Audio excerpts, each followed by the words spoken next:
All right, Danny, thanks for hopping on with me today. Do you have your cocktail ready? I do. I have my crystal cocktail of crystal water here. Yeah. There it is. All right, we got our coach, we got our cocktail. I got some questions for you. So, you already kind of told me what to do. Tell me, or tell all the listeners what you're working on, what you do currently. Okay, so I am a mentor at Mama Zen Life by Design.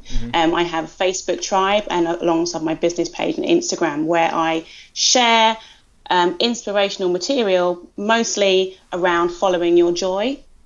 Who I target really and who I am and only two steps away from is a stressed out, overwhelmed mum who had to learn the hard way that by understanding what lights you up and applying this to all areas of your life, you can make really much better decisions and ditch the stress and overwhelm. So basically, if you're feeling overwhelmed, the best thing you can do is stop. Just stop what you're doing and find something that will just make you smile. Gotcha. I thought moms were never overwhelmed. Oh, we hide it well. Oh, goodness me. I'm going to get in trouble Yeah, if I I've go got. there. Yeah, be careful. Yeah, I've got two children of my own. I'm a single parent. I got so stressed and overwhelmed that I actually ended up in a wheelchair. The doctors didn't know anything. They couldn't figure out what was wrong.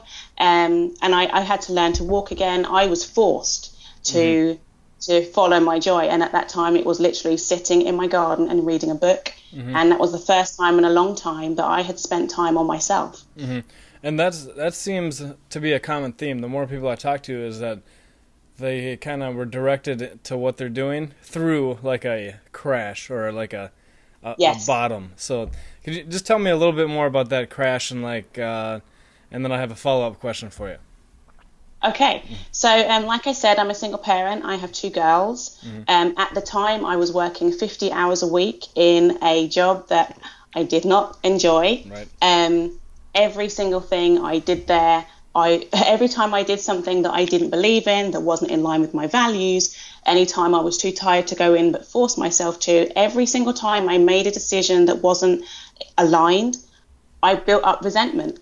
That's essentially what happened. Resentment was building. I wasn't spending time with my children. I wasn't enjoying the money I was receiving from this job. The job wasn't in line with what I believed. And I ignored all my intuition to the point that whether you believe it's the universe or the angels or if it was just stored up resentment, my body stopped. I got a crazy headache. My legs stopped working. I was in hospital for 2 weeks. And I had to have physio and learn to walk again. So that was my big crash. That was my crash. Right. And, let's just say someone is going through something similar. Yes. Hopefully not, but, I mean, there's a lot. Yeah, not to that extreme, hopefully. Yeah. But if they're going through that same exact thing where they just kind of hit their bottom and they just like, what the hell is going on here? And they completely overwhelmed. What do you think the first step is? If you had to do it all over again, what would the first step be to get out of that funk? The very first step would be just to stop everything. Absolutely everything. The housework can wait. And also, don't do things that you don't want to. That's the first thing. Don't do it. Stop doing stuff you hate. And it is that simple. After that, the next thing is let yourself accept help. Because I was this strong, independent woman. I didn't need no one. There's no shame in accepting help. People want to help, and people will offer the help that they think they would like. But actually, if somebody offers to do your shopping and actually you've got that covered, but really you'd like an hour to go in the bath, then say that. Say what you're thinking. Because every time you accept something you don't want or you do something you don't want to do, the resentment's there and it will come out in another way. Right. And for you, it kept you basically paralyzed with resentment and stress and overwhelm, and I don't think anybody wants to really go through that. So Absolutely not. the key to life is learning from other people's mistakes. Yes, Hopefully, and right? hopefully what I do with my clients is when I find these women or they come to me based on my story, I actually have a blog which is lightheveryday.wordpress.com, which started off when I was paralyzed in my garden. I had nothing to do but to reflect on my experiences, and it started off as a personal almost diary. And people started coming to me, reading my blog and saying, you're really inspiring me. I feel the same. And so that summer spent in my garden, unable to walk, just writing my thoughts, thinking about all the stuff I hated doing. And actually, all I wanted was to sit in the garden with my cat and write. And then how that helped me build myself back up again. That blog actually then turned into a mini website where I started offering support to people, initially for free, just by emails and things. But I thought, hey, like a lot of people were doing well from this. And so then my Facebook tribe was born, and I introduced mentoring sessions, one-to-one, and group programs. And that's how I got to where I am today. And we're talking a good few years that this has been going on for. So hopefully I can support people who are feeling this now and get them through it in 8 weeks, 3 months, in 6 months even, and not over the years that I had to experience it. Right. And hopefully no one has to be paralyzed in order to get to where they want to be. Maybe they can cut some time off their bounce back. And some people don't bounce back at all. They're just miserable for the next decade, and then ends in divorce or like cancer or something crazy. Absolutely. Because the mind's very powerful. If the mind is all full of stuff that it shouldn't be, the body will follow in some way or form. So let me ask you this: after you hit bottom and you ignored your gut, and Yes. you started some journaling, right? Yes. So I'm big into journaling, and I have a journal for every year for like the last probably 7 years. And there's been many times where I've kind of went to that place, where you hit the bottom, right? And I remember this one time, it was about 3 a.m. I was sitting at a Perkins restaurant. It's like a overnight restaurant where they serve breakfast all night and day. And I was so frustrated, I wrote a letter to myself. I'm not going to put up with this shit anymore. It's time to, stop sabotaging myself. Like, I know it's not the real me, blah, blah, blah. Just kind of threw up all over the page out of anger and frustration, right? And something weird happened, because it was like I had this bag of shit that I was carrying around with me, right? And it's like eventually I just said, I'm not carrying this anymore. I just threw it, I threw it over my shoulder. Yeah, just get rid of it. Yeah. And literally, ever since that day, I've had, way less. There's still, your bad days, your good days, but it's kind of freeing just to get it all out there, even if it's not for anybody to see, Absolutely. And that's kind of like the power of journaling, and that's kind of what you were doing on your site, and that's how people were connecting with you, because they're like, oh man, people are going through the same stuff I am. Like, yes, I'm not alone. I'm not crazy. That's half of it. I mean, people, especially on social media and things, they show that, their highlight reel. And one of the things that I am so committed to is being fully authentic. And when I have a not so great day, I share it with my tribe. Today I was feeling really overwhelmed. I mean, my cat got sick.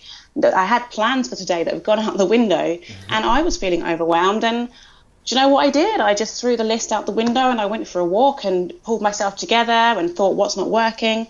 And I had to go through the processes that I encourage, my clients to go through. One of the things I ask them is, how bad does it have to be? How bad does it have to get before you throw away this bag of weight? Don't wait until you can't carry it anymore. There's a great quote that I love, which is, listen to your body's whispers before they become screams. And my body was literally, I feel like my guardian angels, the universe, they were hitting me over the head, and I still wasn't listening. They're like, right, we're going to just make you sit still. And that's what they did. And I'm not waiting for that again. As soon as I hear the whispers, I stop. And that's, I highly recommend it. It's kind of funny. That's like, God is like tapping you on the shoulder, like, hey, hey. And you're like, ignoring it. Okay, boom, you're blind. There, how you like that? Yeah, exactly.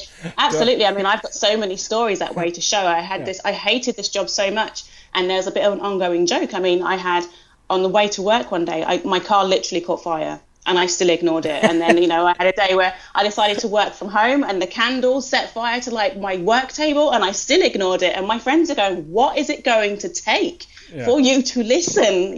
So look out for those universe signs, definitely. Yeah, and people say it a lot, right? They're like parrots. They're like, yeah, always listen to your gut. You know, Yes. your Yes. your first instinct's always right. But you know, why do we have a tendency to ignore that? Is it because we're so busy with life and like the stress on the surface? Like, what do you think that is? Because we know that like our instinct or our gut or our heart, right? It's an accumulation of everything we've ever seen, everything we've ever heard, everything we've, just everything that we've experienced in all senses, all into one little signaling situation, and somehow we still ignore it, even though it's way smarter than we are. Absolutely. I think there's two answers to that. One is that our intuition doesn't always make sense. And sometimes it doesn't make sense to the world we live in. So, we could be literally walking into our job and think we really don't want to go there. Or we could be going to get on the bus and getting a feeling not to get on. Yeah. We have no idea why. It would be really weird if we suddenly said, you know what, stop the bus, I want to get off. It would not be acceptable to walk into work and say, do you know what, I don't want to be here. So we don't do it. Yeah. We don't do it. But, so, if we tell everybody, follow your gut, listen to your intuition. But actually, you're going to be the weird person on the bus saying, hey, I want to get off. Nobody wants to be the weird person. Right, okay. And the second thing is, I would say, is that intuition is like a person. And if you've got someone that keeps whispering in your ear and you keep going, yeah, in a minute, like, yeah.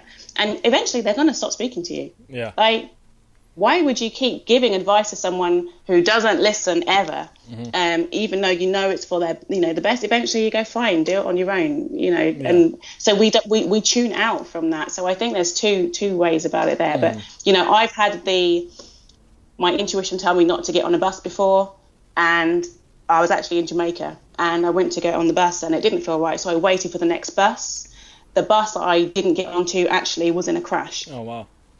So now I'm like, I'm not going to wait to be proved right. And I don't care if I'm the crazy person in the queue saying, no, I want to get off. Because, hey, that, it saved my life. Yeah. Yeah, it's funny. I don't know why we ignore it. But it's just, I think it's because we're human and we think we know better. But Absolutely. Our brain thinks we know better. And also our brain only knows what it knows. So the unknown is so unknown that the brain doesn't know why we don't want to do it, because it hasn't happened yet. It could be that you're going to meet the love of your life if you don't get in this taxi, but your brain doesn't know that. So your intuition's going, don't get in the taxi. Yeah. But your brain's going, why not? Because your brain doesn't know what's coming. It's really hard. The brain tries to run the show. Yeah, it would be a lot easier if they're like, oh, by the way, if you don't get in this taxi, you're going to find a suitcase with $10 million.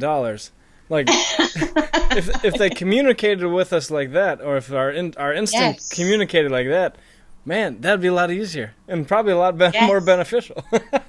Oh, absolutely. You know what I would love? Like in the movies where they have a narrative, I would like if I could have a narrator saying, soon Danny's going to find this money over here. Like, that would be so good. Yeah, we need that.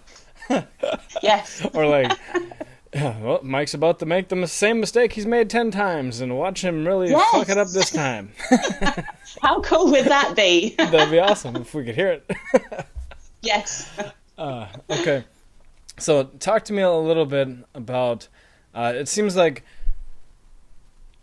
your objective or your goal is to have people, or mostly moms in a similar situation, take care of themselves first, or put their oxygen mask on first, if you will, if you're like in an airplane, right? Yes. So like that, yes. So tell me why that's so important, because I think I was like that my whole life. I was trying to take care of everybody, and I still kind of have that tendency because I like to help people, and my family's a little bit messed up, so I'm like always the one they go to, Yes. And my wife just said, Mike, you got to take care of yourself sometimes, or you're not going to be able to take care of anybody.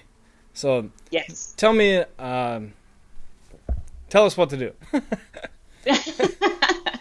Okay, I am a firm advocate for self-care as a recovering people pleaser. I too was that person.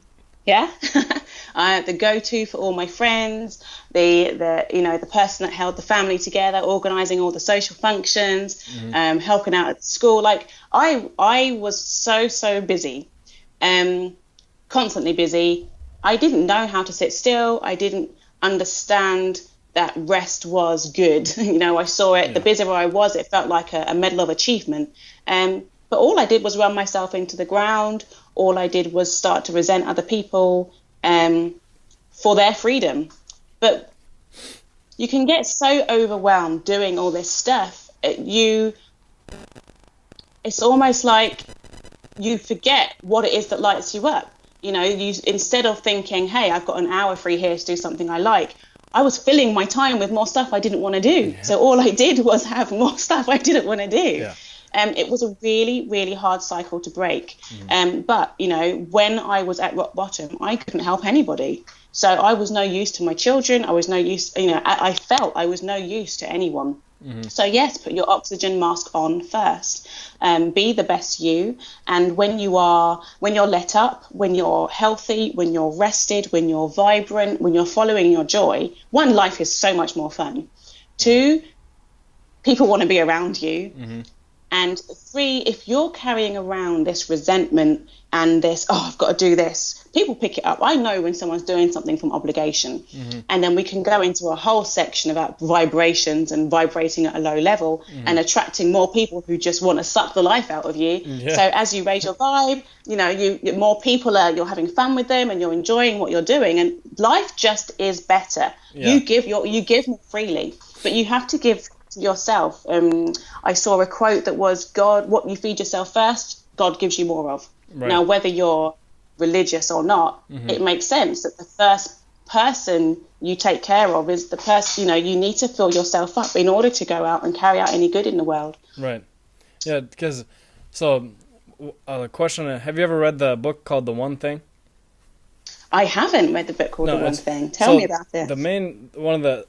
If you sum it up in one sentence, it says, what's the one thing that you could do right now that would make everything else easier or unnecessary? Right? Yes. So if you put yourself as that one thing, you take care of yourself first, you have good health, you have emotionally you're refreshed, right? Yes. It makes everything else easier, right? Absolutely. Because I've been in the situation where I'm taking care of everybody, right? And then all of a sudden I'm like snapping on people for no reason. Absolutely, yeah. Especially like it comes out somewhere. The people that you love the most, like my wife or like my mom, like I probably shouldn't snap on her, but I just freaked out and I'm like, babe, I'm sorry. Has nothing to do with you. You just happen to be here. Like yeah. And so if you're the one thing, it makes everything else completely easier. And I'm sure there's a lot of moms out there that are just constantly, they're like, well, I'm a mom, I got to put my kid first, Yes. But at some point, you're not going to be able to put anybody anywhere. Unless you take care of yourself.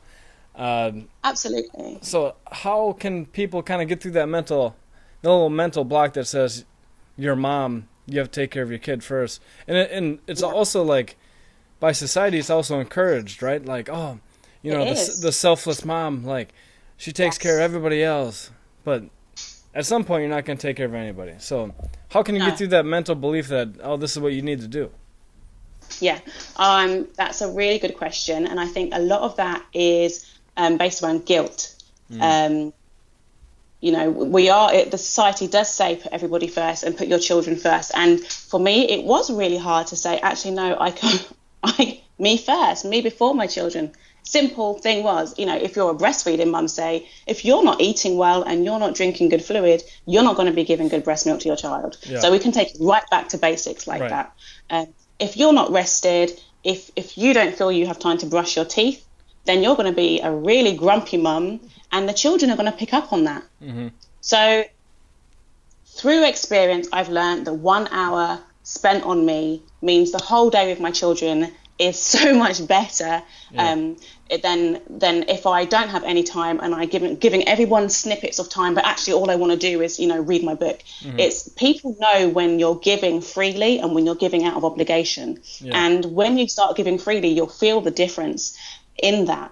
There's just no benefit to doing lots of things not very well. And a really practical tip I found is like cleaning the house. I mean, I now have a cleaner, but before I had a cleaner, I would be like, I really don't want to hoover. I really don't want to sweep the floors. And I'd be muttering the whole time, like sweeping stupid floors, making mess. And, and it would take all day. I'd be in a bad mood. And, the children would come home and I'd be saying, oh, look, I've just swept. Don't step there. And it just turned into this big ball of like misery. Yeah. Now the housework waits and I'll say, hey, like maybe 6:30 this evening, we'll do something.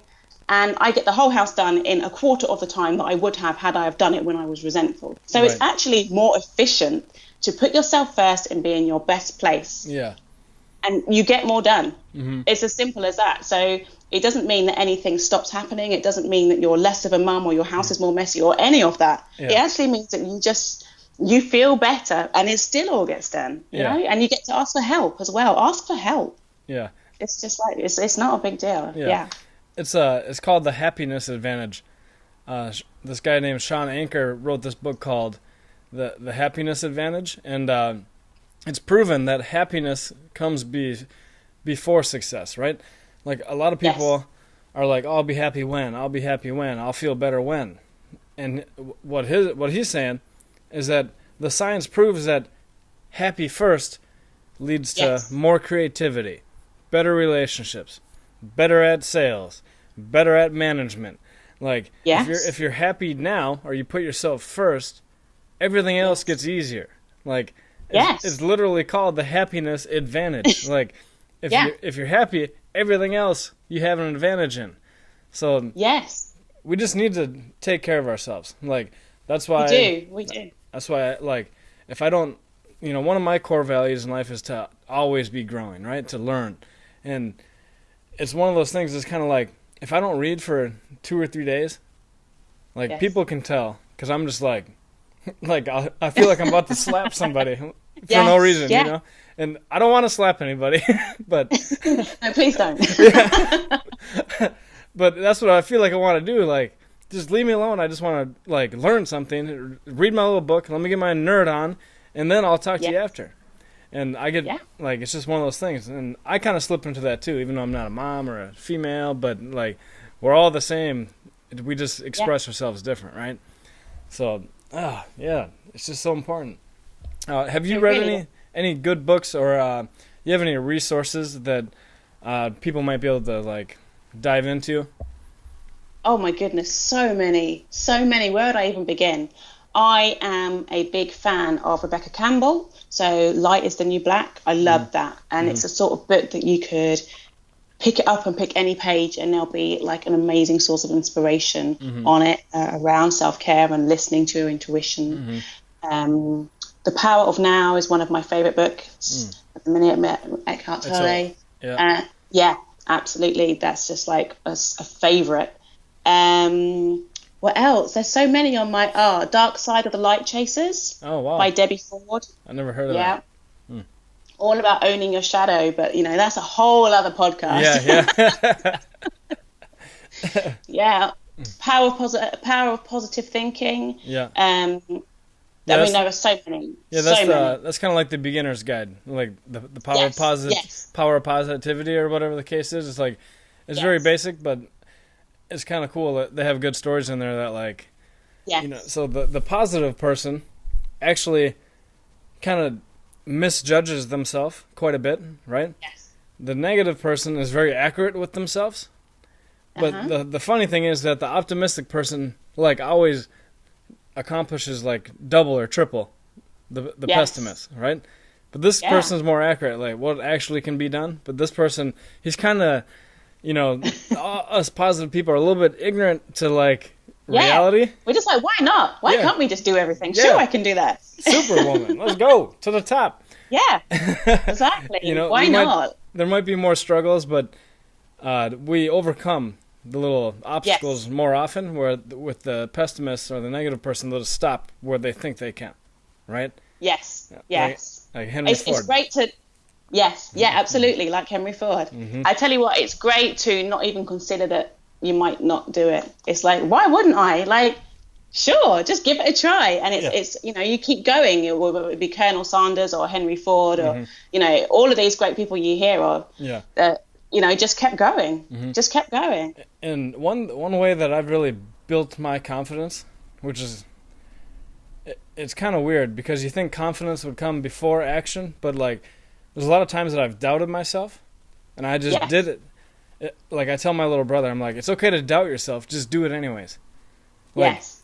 just Yeah. move forward anyways, because you don't. It might actually work, and if you work, like it builds tremendous like references and like that belief system in yourself. Like, just try everything and see what happens. Yeah. Because, and then you're not afraid to fail anymore. Because I failed so many times that it doesn't even faze me. It's like it No. doesn't matter. Yeah. And then from every single opportunity, I bet that you've learned something. I mean, I remember my first Facebook Live. I had no idea. The phone was like mostly looking up my nose, and hey, but I did it. Yeah. You know, and Yeah. it was memorable. Yeah. It was memorable. Yeah. It's So- scarring. Yes. People will remember it. Yeah. Yeah. But you know, hey, I felt the fear and did it anyway. So Yeah. Yeah. now it doesn't faze me.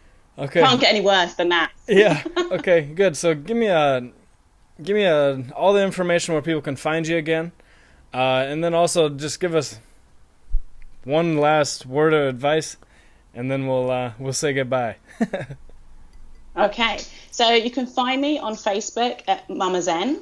My Facebook group is Mama Zen. How do I spell that? Because here in the That's States, I Mama, don't think we like- say we don't. Is it MOM? It's MAMMA, Mama. Okay. Mama Zen. I wanted to be Zen Mama, but it's already taken. Yeah. And it's the group is Life by Design.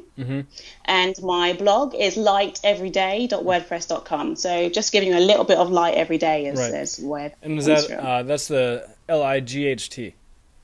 Yes, LIGHT, everyday.wordpress.com. And that's where you find like my articles and blog posts on there. Right. Okay.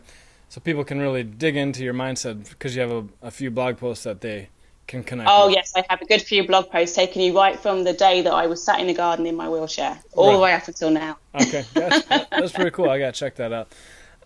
All right. And then the last piece of advice. Like, if people are going through the shit show right now where they're like in their, metaphorical wheelchair, Yes. give them a little encouragement here. A little bit of encouragement. Yeah. I don't know if you're going to like it. I'm going to say stop doing shit you don't like. Yeah. Stop it. Yeah. Do what lights you up. Yeah. If it's grab a cup of coffee, go for a walk, switch off the telly, Right. don't answer the phone. Just take that one step Yeah. and then take another step and another Right. step. And why wouldn't you listen to that? It makes so much sense. It's like, don't do shit you don't want to do. Yeah. It's like, if you just said okay, that would be the perfect life. But instead, people are going to argue and get caught up in all the bullshit and like All sorts of stories. hang out with all their negative friends. Oh, our life sucks. Yeah. But it really is that simple. It really is. Yeah. Simple but not easy, right? Exactly. All right, Danny. Thanks for stopping by. I'm for glad you having jumped me. on the call with me. There's probably I know there's a lot of moms that follow the art of growth that can benefit from your message. So I appreciate that. Thank you. Thank you. All right. Bye-bye.